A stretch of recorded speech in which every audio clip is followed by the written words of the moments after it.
Custo de vida, emprego e desemprego, cesta básica, tarifas públicas, salário mínimo. Agora, na Brasil Atual, a análise do DIEESE. E nós vamos conversar agora com o diretor técnico do DIEESE, Fausto Augusto Júnior. Bom dia, Fausto. Bom dia, Glauco. Bom dia a todos. Fausto, o DIEESE lançou o boletim de conjuntura dos meses de junho e julho, mostrando que continuamos com a economia em ritmo lento, mas o aumento da pobreza, infelizmente, segue em ritmo acelerado. Mesmo os indicadores econômicos que apresentam uma ligeira melhora já indicam fôlego curto, enquanto as desigualdades sociais e econômicas e também a pobreza vão se acentuando. Quais são os principais destaques que você chama desse boletim, Fausto? Bem, Glauco, o que a gente tem assistido, de certo modo, é um quadro da nossa estagnação econômica e da nossa degradação social. De alguma forma, o que a gente tem visto é uma ampliação da pobreza.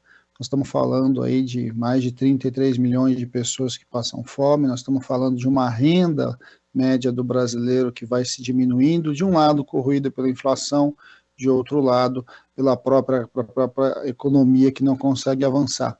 Por mais que o PIB tenha apresentado um número positivo nesse período, a gente ainda assiste muito aquém da necessidade de um Brasil que precisa crescer, de um Brasil que precisa distribuir renda, de um Brasil que precisa, de alguma forma, encontrar um outro caminho de desenvolvimento. O desenvolvimento colocado aí, o projeto que está aí, à beira de completar 4 anos, de alguma forma, ele só aumentou a nossa desigualdade, ampliou a nossa pobreza e trouxe de volta o fantasma da inflação, o empobrecimento da maioria das famílias e o enfraquecimento das negociações coletivas em geral. Quando a gente olha para esse cenário, o que a gente vai assistindo de alguma forma é muito o resumo do que a gente viu nos últimos anos.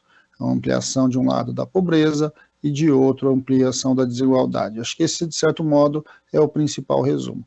Vale a pena sempre destacar que a inflação, aí em torno de 12% ao ano, vem atingindo de maneira muito radical, muito forte as camadas mais pobres da população.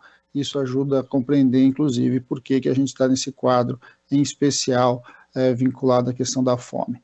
A cesta básica vem aumentando nos principais estados, o preço dos alimentos ele mudou de patamar e a cada mês que a gente assiste, um produto novo aí entra em destaque como recorde de aumento do seu preço. Quando a gente vai vendo, por outro lado, a renda vai caindo e o patamar de condições de vida da população média do Brasil vai se deteriorando. E Fausto, quando você fala em discutir um outro caminho de desenvolvimento, a gente sempre lembra que o governo brasileiro tem à disposição instrumentos de Estado importantes e que foram significativos em outras crises, inclusive, né? Mas hoje ele parece que abre mão de usar esses instrumentos, né? Indo pelo caminho da privatização, como fez com a Eletrobras, também o desmonte da Petrobras, e a única intervenção do governo, né, na prática do Estado que tem ali do Banco Central, é de provocar mais contração na economia para tentar abaixar a inflação. Então é necessário discutir esse modelo, que é o modelo de Estado mesmo, Fausto. Sim, nós precisamos olhar os lados aí do que a gente está assistindo nesse momento. De um lado, o governo avança numa PEC bastante complicada, com caráter tipicamente eleitoreiro, que vai no sentido aí de colocar alguns instrumentos que poderiam e deveriam ter sido utilizados há muito mais tempo, de um lado. De outro, e de alguma forma perpetuados. Vamos lembrar que a PEC aí que está colocada, que deve ampliar os benefícios sociais, de alguma forma tem validade só até o final do ano. Na outra ponta, o governo amplia a política de privatização e a gente tem assistido o que é essa política de privatização, em especial quando a gente fala nos preços dos combustíveis, nos preços da energia elétrica, e que de alguma forma vai mostrando que quando você deixa tudo ao sabor do mercado, o mercado caminha para a concentração de renda, caminha para ampliação da desigualdade. Isso aí tem a ver muito com a política implementada pelo governo Bolsonaro, aí pelas mãos do Guedes, desde o começo. A elevação da taxa de juros, né, mais uma vez, se coloca aí como um dos vilões que a gente deve assistir no próximo período de redução do nosso crescimento econômico. Mas, na verdade, tudo isso está vinculado a uma falta de um projeto claramente de desenvolvimento econômico e social, e o que simplesmente se vê é se deixar o sabor do mercado. Se deixar o sabor do mercado é um pouco do que está aí, sem programa de desenvolvimento, você simplesmente amplia a desigualdade, amplia a pobreza e não enfrenta os reais problemas da população brasileira. Ao contrário, você caminha para ampliá-lo. Vamos lembrar que quando a gente está falando de pobreza, inclusive, nós estamos falando de condições muito diferenciadas entre grupos diversos. A mulher negra, o homem negro, a questão dessas dificuldades regionais, tudo isso vai se amplificando, tudo isso vai se ampliando num Brasil que caminhava há alguns anos atrás para um sentido de redução dessa desigualdade e agora ele vem ampliando novamente tudo isso. Quando a gente vê o que acontece com a renda no Nordeste, quando a gente vê o que acontece com a renda do Norte, que a gente olha para as condições de emprego e desemprego das populações negras, a gente vai vendo como, de alguma forma, essa desigualdade ela acaba se consolidando e se amplificando quando você simplesmente não tem programa de desenvolvimento e acredita que simplesmente o mercado tende a resolver tudo isso. E quando a gente observa alguns dados trazidos pelo boletim, Fausto, também citando aqui um outro levantamento do Diese mostrando que na pauta de reivindicações de 2021, 88% das greves incluírem itens de caráter defensivo, ou seja, na verdade de manutenção de condições vigentes, a gente lembra um pouco que esse era o panorama crítico de parte dos anos 90, né, em que as grandes mobilizações também eram principalmente para não haver demissão, entre outros itens de caráter defensivo. Isso evidencia bem que a situação do trabalhador brasileiro, de uma forma geral, isso porque a gente está falando do trabalhador formalizado, né, deteriorou bastante nos últimos anos, Fausto? Aí nós temos dois lados aí, né, Glauco? De alguma forma é um problema efetivo, né? O trabalhador está com condições muito piores de trabalho e com condições muito difíceis de ampliação e de negociação, mas de outro a gente vai vendo também, inclusive, o problema das próprias empresas.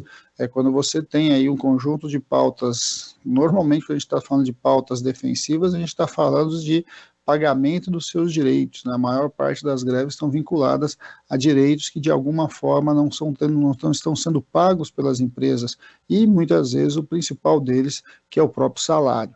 O atraso de salário é um item importante aí no número de greves que a gente assistiu. A gente não assiste movimentos de ampliação de direitos, ao contrário, a gente vai assistindo movimentos que estão vinculados à defesa dos direitos, uma vez que o momento econômico, a alta taxa de desemprego, dificulta a própria ação sindical.